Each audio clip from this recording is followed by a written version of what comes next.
मुमताज़ सियासी शख्सियत और तेखानी कबीले के सरदार तेखो खान तेखानी ने मुस्लिम लीग नून में शमूलियत इख्तियार कर ली है।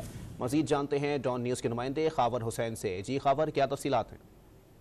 जी, सिंध में मुस्लिम लीग के अंदर शमूलियत का सिलसिला जारी है। जैकबाबाद और कश्मीर की सियासी शख्सियत हैं सरदार तेखो खान तेगानी कच्चे के इलाके में और इसके अतराफ में बहुत बड़ा कबीला है तेगानी कबीला, जिसके ये सरदार हैं और उनकी काफी ज्यादा वोटों की तादाद भी बहुत ज्यादा है।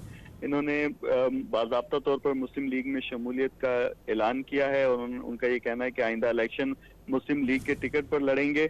जैकबाबाद और कश्मीर की आवाम जो है वो तरक्की चाहते हैं। इससे पहले वो पाकिस्तान पीपल्स पार्टी के हिमायत याफ्ता रहे हैं, लेकिन अब बाज़ाब्ता तौर पर उन्होंने मुस्लिम लीग नून में शमूलियत का ऐलान किया और उनका कहना है कि नजरिया नवाज शरीफ जो है वो सिंध में भी मकबूल हो रहा है और आइंदा सिंध में बड़ा सरप्राइज दिया जाएगा।